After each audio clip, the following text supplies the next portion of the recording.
Finally, it's my honor to introduce tonight our host, who's a true American hero, Colonel Jack Jacobs.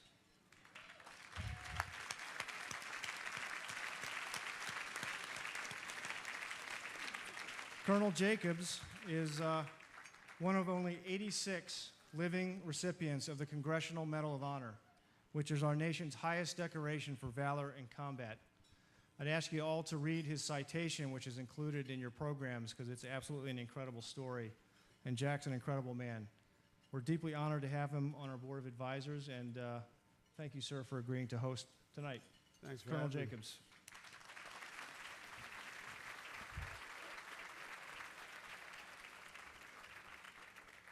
That picture was taken last week.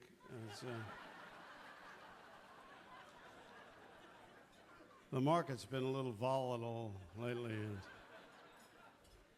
Can you hear me okay? Can anybody see me at all from this? I'm going to tell a very quick anecdote before we get started while people are trying to get their seats. When the war was getting started in Iraq a couple of years ago, I was on the air all the time with Lester Holt, who's an Air Force brat. Lester's 6'4", and I am less than 6'4". So we're carrying on. 101st Airborne Division is going here, 3rd Division, Composite Marine Division, so on and so forth. This goes on for about 8 minutes, and then we go to a break. We go to a break, and then the general manager of MSNBC comes out and says, "We've got a real problem." I'm not making this up, by the way. It's usually the first indication when you have some guys say, this really happened to a guy in my unit. This is usually the indication that it's false. But in this case, it's true. The general manager of MSNBC comes out and says, "We've got a real problem. We can't get you and Lester in the same thing." Like this. It's not worse. It's terrible television. So you're going to have to stand on a box. Well, I don't care as long as I'm on television. I don't care. I'll stand on my head. So they literally bring me out of box, and I stand on the box. They come back from the break.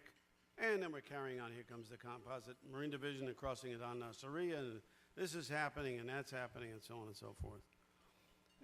Unfortunately, the general manager of MSNBC didn't bother to change the rundown, which tells the people exactly what's being shown on the air. It is television, after all. I mean, there are pictures. And didn't bother to tell the senior producer in the control room that I was standing on a box. And so just before we went to the next break, they went to what is called a bump shot, in which they stopped the audio and showing me and Lester talking, but you can't hear what we're saying. But they pull the camera back to reveal my standing on a box.